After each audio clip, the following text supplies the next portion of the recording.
Whoever they bond with is who they choose. Not you fancy ones. Not you ones that don't know what it's like to have your best friend murdered. Y'all will chase a thug down. They don't want you. They don't like you. They want you to understand what it's like when your mammy is out there on the block selling vagina. Not you, bitch. I don't hear nobody out there.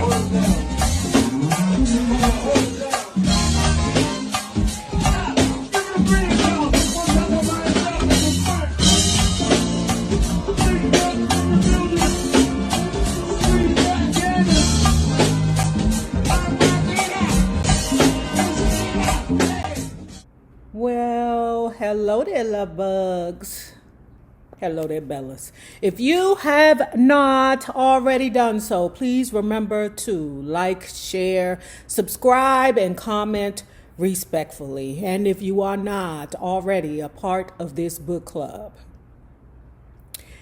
please hit the Patreon link below and or the join button here on YouTube. And for a small monthly fee of $5, you babies, yes you, can be privy to all the shenanigans before the YouTube gets it, if the YouTube gets it. Now, let's begin talking about Miss Carmen. Y'all, this is good. This is good. Carmen, Bryan, it's no secret. From Nas to JayZ, from seduction to scandal. A hip-hop Helen of Troy. You're friends with JayZ, and then at one point it turns romantic. After a year. After a year. After about a year and some change, things changed. Yeah. And this was JayZ during which album? I mean, Reasonable Doubt was already out. I met JayZ right after he dropped Reasonable Doubt. Right. Reasonable Doubt was out like a minute because I remember like, oh, what's this? Who's this? Oh, I like this song. And then I met him through a friend at a party. And next day, Nas and I got into like some big fight, and he pissed me off. And so I just said, oh, let me call JayZ. It's always the same with beginnings. When I first met Nas, everything seemed possible. Everything was possible. It was early December 1992. I was 20 years old looking for refuge from a troubling situation in New Haven, Connecticut. A quick trip back to Flushing, New York would alleviate the building tension. My brother Van and our childhood friend Paulie, aka Large Professor, had taken over the lease at 7C, the very apartment we'd grown up in since middle school when we first moved to Flushing. Flushing? Like the name? My mother, whom we called Shasha or Shay Shay, I'm not sure, y'all. My mother, whom we called Shasha, had recently moved in with my grandparents now that they were getting older and could use the help. Van and Polly had transformed the space into a bachelor pad / sound lab. They'd painted the walls chocolate brown except for the kitchen, which was blue and psychedelic orange. The kitchen table was reincarnated as a turntable stand. Pots and pans, plates and silverware had been discarded. Okay, pause, y'all. One time I was dating this dude, right? He was from New York. I went over this dude's house. I was young. And he was like, yeah, I'm about to go to the studio. You want to come with me? I'm like, oh, okay. I ain't never been to a studio before, ever. Child, he took me to an apartment. I was like, the studio is in here? I'm feeling uncomfortable. He was like, trust me, I'm not going to do anything to you or with you. I just want you to check out the studio. Child, he took me over there to Greenbelt. I forget the name of the apartments over there in Greenbelt. Child, everybody had an apartment over there. It's the largest apartment complex in Prince George's County, Maryland. Okay, this is when I was still living on Morton Street in D.C., but damn, I can't think of, is it Spring Lake or Springwood? Something. Child, I went in that blicker. It was an apartment. It was a studio in one bedroom because it was a 2-bedroom. A whole studio set up, baby. That thing had turntables and all kinds of shenanigans in there. And then the other bedroom had a bunk bed. I'm like, oh, y'all on a mission in here. Y'all for serious. And when I think back at it, I'm like, damn, I know I got with a lot of rappers back in the day. I just don't remember none of them. I was like, damn, y'all sacrificing for real. for the craft. This dude was from up north, but he was so serious about his craft that he would sleep in a bunk bed with another man, and he ain't locked up, to focus on getting a studio together. There was nothing cooking in that kitchen now but beats, considering they were both aspiring producers. Over in the corner, a shopping cart overflowed with empty beer and soda bottles.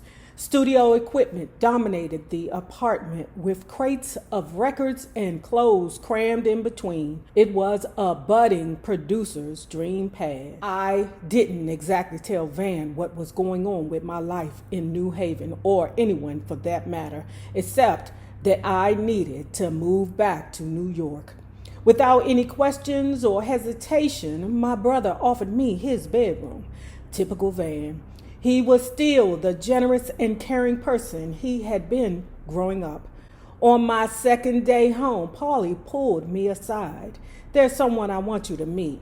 He's from Queensbridge. I've known him for a while, and he's cool. I told Paulie my romantic life in Connecticut was already complicated enough, thank you. I definitely didn't need another one of those. Later that day, by the time I got home from my cousin Felicia's house, which was right across the street, I'd forgotten all about Paulie's suggested setup. There were 4 or 5 new faces in the apartment. Now, this right here is what I'm talking about. Do you know my cousin would never set me up with nobody? If my cousin couldn't benefit from one of the people that I was dating, or from someone I was dating, I couldn't touch her.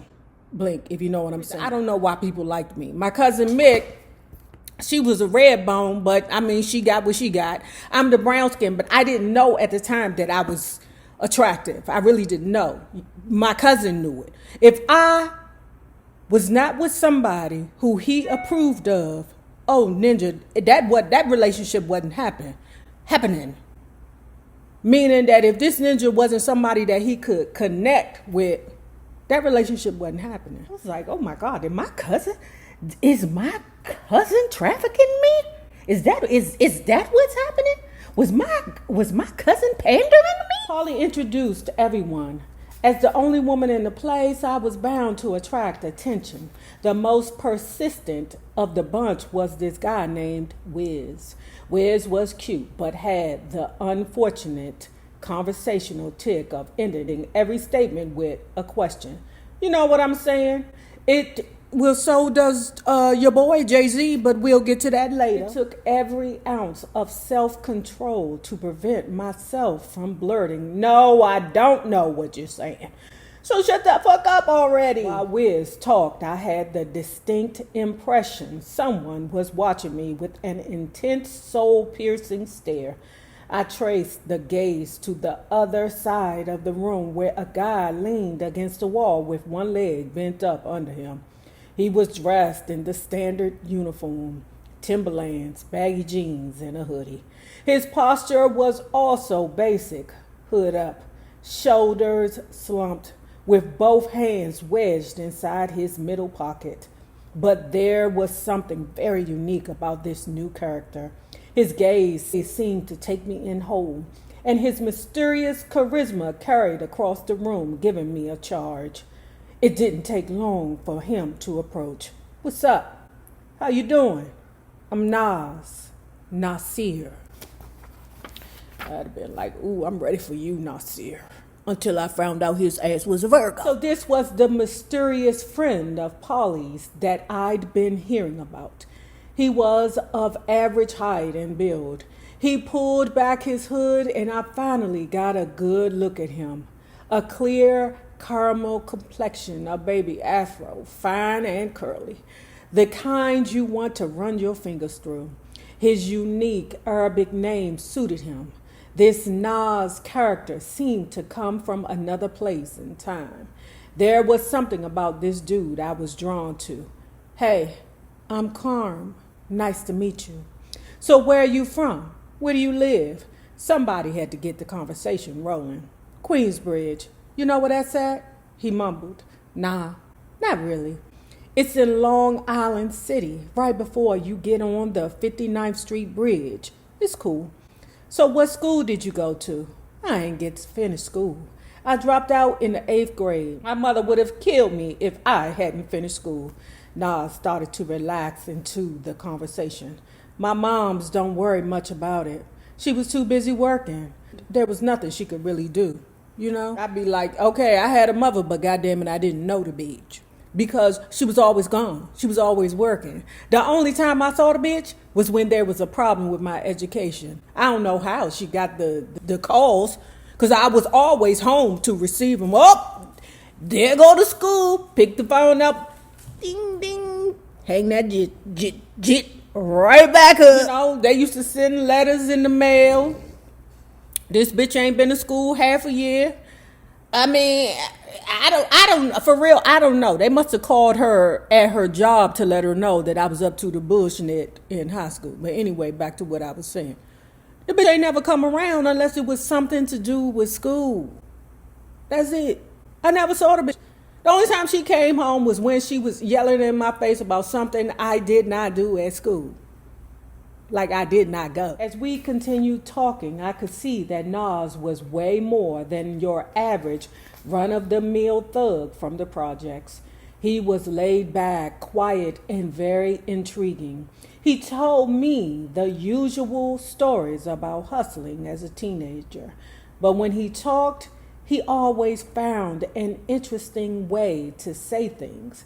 He was innately smart, high IQ smart. So, Carm, when we going to go out? He asked. I wanted to take it nice and slow with Nas. Why don't I bring a friend and we can double maybe with your brother? My brother's too young.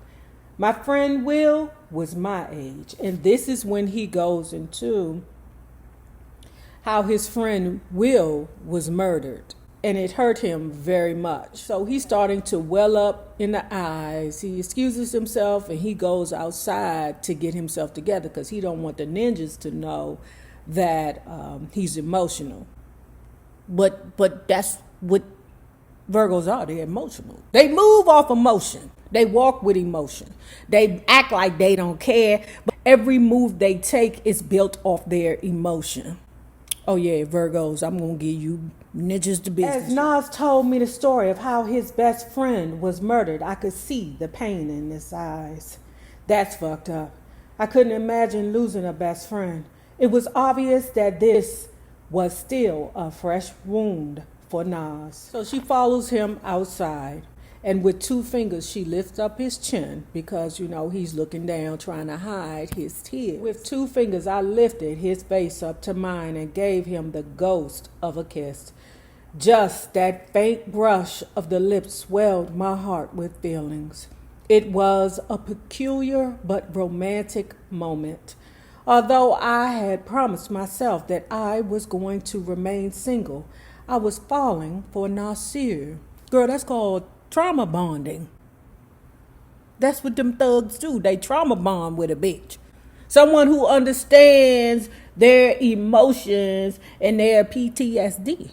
What is that? Post-traumatic stress. Yeah, that's what they do. They trauma bond with bitches. And whoever they trauma bond with is who they choose. Not you bitches. Not you fancy ones. Not you ones that don't know what it's like to have your best friend murdered. Y'all will chase a thug down.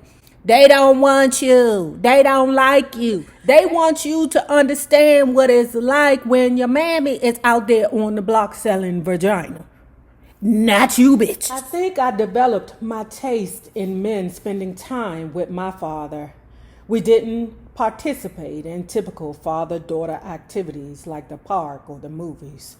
Papa was straight hood, not that he was a drug dealer or a hustler. He was more like a freelance criminal who simply enjoyed what he did. And one of the things that he did was take his daughter to the bar with him. My parents met in the 2nd grade in Brooklyn, New York. When my mother turned 14, her parents decided to move the family of 5 to St. Albans, a prominent neighborhood in Jamaica, Queens, with a diverse makeup of blue-collar workers, musicians, doctors, and lawyers.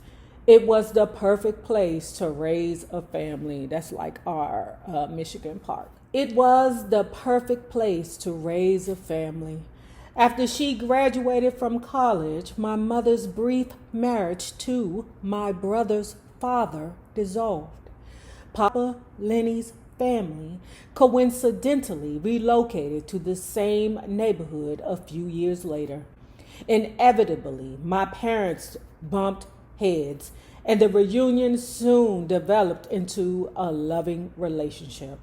Papa Lenny came from a good and hard-working family. However, he had adapted to a lifestyle that included crime, violence, and substance abuse. Shasha was oblivious to the fact that my father enjoyed and prided himself on being a freelance criminal. But when the wheels of love are in motion, there are no more rules. After dating for several weeks, Shasha became pregnant. Although the pregnancy wasn't planned, Shasha believed that it was a blessing considering that she was on birth control. On December 23rd, 2 days after I was born. What does that make her? Oh, she's a Sagittarius. Ooh. Papa Lenny and his friends arrived at the hospital pissy drunk, reeking of whiskey and cigarette smoke with the intention of giving us a ride home.